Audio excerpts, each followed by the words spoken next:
మాకు ఎన్నికల ముందు ఇచ్చినటువంటి హామీలు అమలు చేయమని చెప్పి అనేక దఫాలుగా అనేక రిప్రజెంట్లు ఇచ్చాం, ప్రజాపల్లి కలిసాం, అయినా స్పందన లేదు. ఏదో కమిటీ వేసామని చెప్పి కాలయాపన చేస్తూ ఉన్నారు. నీ మోసపూరిత మాటలు నమ్మటానికి మేము సిద్ధంగా లేవు. రేపు 18 నుంచి అసెంబ్లీ సమావేశాలు పెడతా ఉన్నారు. అవసరమైతే అసెంబ్లీని కూడా ముట్టడిస్తాం.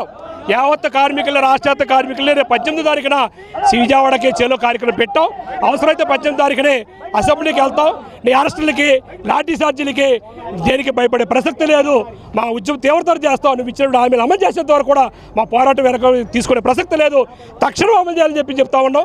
లేని పక్షంలో ఈ కూటమి ప్రభుత్వకి కూర్చున్న అధికారం కూడా లేకుండా యావత్ ప్రజలు కూడబెట్టి రోడ్డుకి ఏడుస్తాను, ఈ ప్రభుత్వాన్ని మొత్తం కోల్దోస్తామని చెప్పి ఈ సందర్భంగా తెలియజేసుకున్నాం. రాష్ట్ర వ్యాప్తంగా అన్ని వర్గాల ప్రజలు సంతోషం అని చెప్పి గవర్నమెంట్ చెప్తుంది. మీరేమో రోడ్డు మీద పడి భిక్షాటం చేస్తున్నారు. ఏంటి అసలు ఇది? వాళ్ళు చెప్పుకోవడం కాదండి, వాళ్ళు మంచి ప్రభుత్వాన్ని నువ్వు చెప్పుకోండి కావడా బాబు. ఓట్లు వేసిన ప్రజలు చెప్పాలి. మంచి ప్రభుత్వాన్ని నువ్వు చెప్పుకొని డప్పు కొట్టుకొని కొన్ని మీడియాల్ని నీ కింద పెట్టుకొని ఎల్లో మీడియాలతో నువ్వు డప్పు కొట్టుకోవడం కాదు. ప్రజల్లో కదా నీ ప్రజాప్రతిని ప్రజల్లో పంపించు.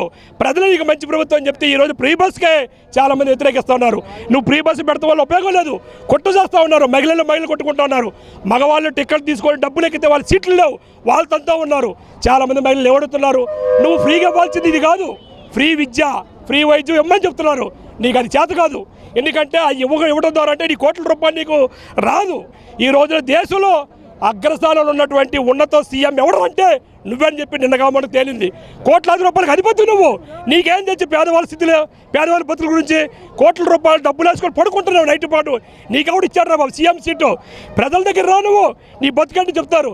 ఏదో ఫోటోల కోసం ఆటోను ఓ ప్రయాణికుడి దగ్గర ₹1,00,000 ₹50 ఇచ్చేసి మంచి ప్రభుత్వం చెప్పుకుంటే సరిపోదు.